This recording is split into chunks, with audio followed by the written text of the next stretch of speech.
ආයුබෝවන් විශ්වාස කරනවා හැමෝම හොඳින් ඇති කියලා. ඉතින් අද ලංකාවේ වයස අවුරුදු 35 පැනපු හැමෝටම අනිවාර්යයෙන්ම මේ ආතරයිටිස් එහෙම නැත්නම් සන්ධි රෝග තියෙනවා. නමුත් මේ වීඩියෝ එක බලන ඔයා ගොඩක් වාසනාවන්තයි. ඒ තමයි අද අපි කියන මේ ආහාර කන අයට ජීවිතේටම හරිද?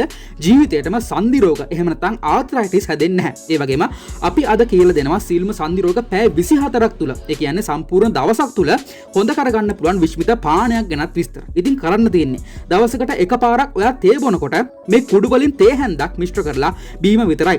ඒ වගේම සන්ධි රෝග තියෙනවා නම් එහෙම නැත්නම් නැවෙනකොට දිග ඇරෙනකොට දනිස් වලින් චිරිබිරි ගාලා සද්දයක් එනවා නම් සතියකට දවස් දෙකක් අපි මේ කියන කැඳ එක ගෙදරදීම හදාගෙන බොන්න. ඒත් එක්කලා අද අපි ඔයාට ආතරයිටිස් කිසිම දවසක හැදෙන්නේ නැති වෙන්න ඔයාට ගන්න පුළුවන් ලංකාවේ එතෙක් මෙතෙක් හෙලි කරපු රත්තරන් වටන ආහාර 7ක් ගැන මුල ඉඳන් නොමිලේම කියලා දෙනවා. එහෙනම් ලෑස්ති වෙන්න මේ පටන් ගන්න ඔයාගේ ජීවිතය සුන්දර කරන විනාඩි 8යි. එහෙනම් ඉතින් ඔයාගේ වටන ලයික් එක මේ වීඩියෝ එකට දාලා බලන්න පටන් ගන්න කියලා බොහොම ආදරෙන් අපි ඉල්ලනවා. ඒත් එක්කලා ඔයා තාමත් අපේ දැනුම TV YouTube නාලිකාව subscribe කරලා එකතු නැත්නම් දැම්ම subscribe කරලා එකතු වෙන්න. හරි. එහෙනම් අද අපි යමු මොනවද මේ විශ්මිත ආහාර පාන වර්ග කියලා ඉක්මනට දැන කියා ගන්න. හොඳයි අදත් වෙනද වගේම ඉල්ලනවා මේ වටනා වීඩියෝව සමග අවසාන තප්පරයේදී ෆ්‍රැන්ඩි සිටින්න කියලා. මොකද මේ ආහාර වර්ග වලින් අපි අර කලින් කතා කරා වගේම ආතරයිටිස් කියන රෝගයට ධනාත්මක බලපෑමක් ලබා ගන්න ඔයාට පුළුවන්. ඒ කියන්නේ සන්ධි වේදනාවකින් තොරව පෙර පරිදිම සාමාන්‍ය විදිහට ජීවත් වීමට ඔයාට භාග්‍යය ලැබෙනවා කියන එකම තමයි. හොඳයි ඉතින් වැඩි කතා ඕනේ නැහැ. අපි කෙලින්ම යමු අපේ පළවෙනි ආහාරයේ පැත්තට. මේ තමයි ලින්න මසුන් කියලා කියන්නේ. ලින්න එහෙම නැත්නම් සැමන් මසුන් තුල වෙනත් මසුන්ට වඩා වැඩි ප්‍රමාණයක් විටමින් සහ ඔමේගා 3 මේද අම්ල මෙන්ම කොලජන් තන්තු අන්තර්ගත වෙලා පවතිනවා. ඒ වගේම ඕනෑම මත්ස්‍ය වෙළඳසලකින් ඔයාට මේ මසුන්ව ඉතාම අඩු මුදලකට මිලදී ගන්නත් පුළුවන්. ඒ වගේම තමයි වැදගත්ම දේ තමයි මේ ලින්න මසුන් තුල අධික විටමින් D ප්‍රමාණයක් අන්තර්ගත වෙලා පවතිනවා කියන කාරණය. ඉතින් මේ නිසා ආවම සතියකට දෙපාරක්වත් ලින්න මසුන් ආහාරට ගන්න පුළුවන් නම් ඔයාගේ ඇඟට සතියකට අවශ්‍ය කරන විටමින් D ප්‍රමාණය සම්පූර්ණයෙන්ම නොඅඩුව ලැබෙනවා. ඉතින් මේ විටමින් D මගෙන් තමයි අපේ ඇඟේ කොලජන් තන්තු නිපද වෙන්නේ. ඒ වගේම ලින්න මසුන් තුල විටමින් B1, B2, B4 සහ B6 මෙන්ම අධික විටමින් A වගේ විටමින්ද අන්තර්ගත වෙලා පවතිනවා. ඉතින් මේ නිසා සන්ධි රෝග වලට තිත තියන්න පුළුවන් හොඳම ආහාරය තමයි මේ ලින්න මසුන් කියලා කියන්නේ. හරි. ඒත් එක්කලා අපි එනවා අපේ දෙවෙනි ආහාරයේ පැත්තට. මේ තමයි සුදු ලූණු කියලා කියන්නේ. ඉතින් සුදු ලූණු කියලා කියන්නේත් ඔයාගේ සන්ධි වේදනාව වලට තිත තියන්න පුළුවන් සුපිරිම ආහාරයක් තමයි. ඉතින් මෙන්න මේ කරුණ නූතන පරීක්ෂණයෙන් පවා හෙළි වෙලා තියෙනවා. එතකොට සුදු ලූණු වලට මේ ආතරයිටිස් කියන රෝගය වළක්වන්න පුළුවන් මැජික් එක කරන්නේ කොහොමද?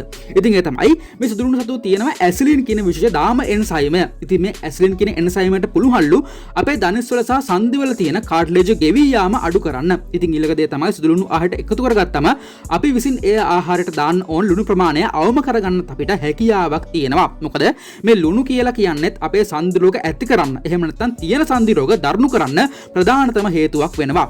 ඉතින් සුදු ලුණු ව්‍යාංජන වලට දාලා උයන්ට වඩා ඔයාට පුළුවන් සන්ධි රෝග තියෙනවා නම් මේ සුදු ලුණු වලින් කැඳ එකක් හදාගෙන බොන්න. මොකද මේක ඇත්තටම ප්‍රත්‍යක්ෂ ක්‍රමයක්. ඉතින් මෙමගින් අපේ ඇඟට අවශ්‍ය කරන සින්ක් වගේ මූලද්‍රව්‍ය පවා නොඅඩුව ලැබෙනවා. හරි.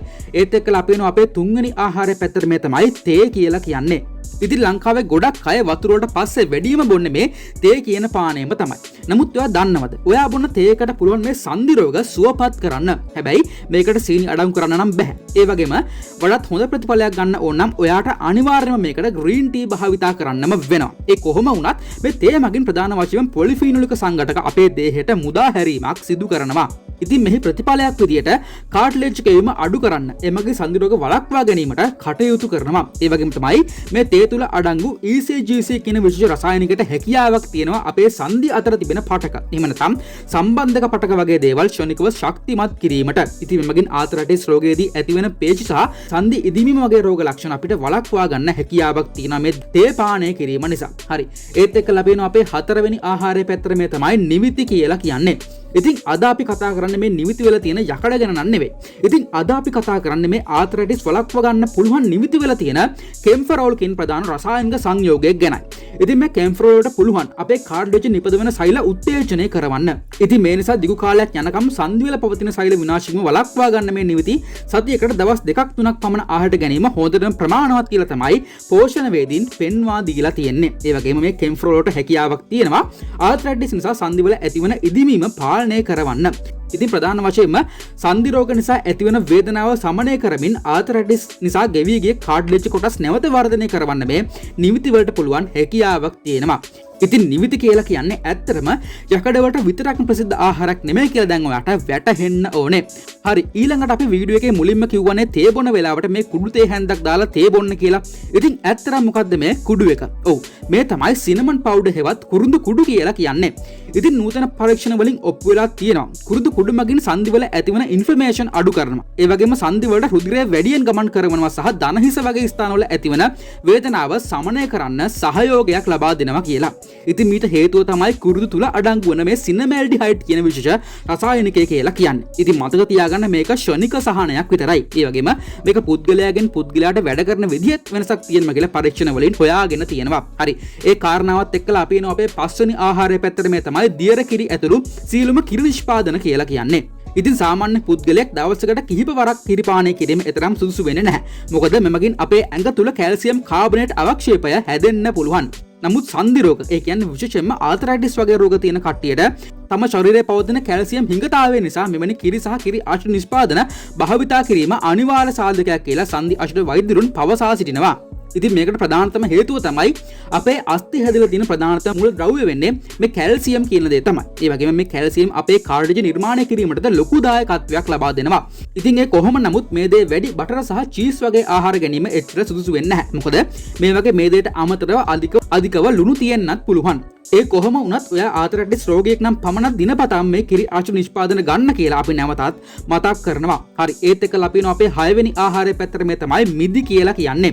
ඉතින් මිදි කියලා කියන්නේත් ලංකාව තුල ඉතාම ලේසියෙන් හොයාගන්න පුළුවන් පළතුරක්. ඉතින් මේ මිදි තුල පෙක්ටින් කියන රසායනිකයත් ඇන්තොසයිනින් කියන රසායනිකයත් යහමින් අන්තර්ගත වෙලා තියෙනවා. ඉතින් මෙහිදී මේ පෙක්ටින් කියලා කියන්නේ ඇත්තටම සරල සීනි විශේෂයකටම තමයි. ඉතින් මේ එන්සයිම් වර්ග දෙකම ආතරයිටිස් වලට ඉතාම හොඳින් ධනාත්මක බලපෑම් එල්ල කරනවා කියලා වෛද්‍ය පරීක්ෂණ වලින් පවා හෙළි වෙලා තියෙනවා. ඒ වගේම මිදි මිලදී ගන්න කොට අනිවාර්යයෙන්ම ඇටත් එක්ක තියෙන මිදි මිලදී ගන්න ඔයා කල්පනාකාරී වෙන්න ඕනේ. මොකද මේ මිදි වල වැඩි පෝෂණ ගුණයක් තියෙන්නේ ඇටේ තුල. එහෙම නැත්නම් මේ මිදි බීජය තුලම තමයි. හරි ඒත් එක්කලා අපි වෙනවා අපේ 7 වෙනි සහ අවසාන ආහාර කාණ්ඩයේ පැත්තට මේ තමයි මල්ගෝවා සහ බ්‍රොකොලි කියලා කියන්නේ.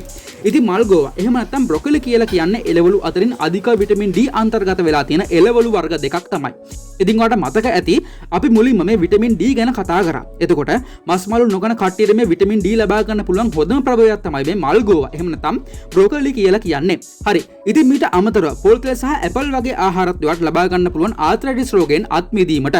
ඉතින් මේ ආහාර ඔයා බෙහෙත් සමග ලබා ගන්නවා නම් ඊටම ඉක්මන ප්‍රතිඵලයක් ඔයාලට ලබා ගන්න පුළුවන් කියලා අපි මතක් කරන්න ඕනෙමයි. ඒ වගේම මේ ආහාර වර්ග පිළිබඳව ලෝකයේ ඉන්න සන්ධි සහ අස්ථි විශේෂඥ වෛද්‍යවරුන් වන සර් ජෝන් කර්නි සහ වෛද්‍ය රිචඩ් ස්ටඩීමන් වගේ වෛද්‍යවරුන් පවා යම් යම් අවස්ථාවන් වලදී ප්‍රකාශ කරලා තියෙනවා.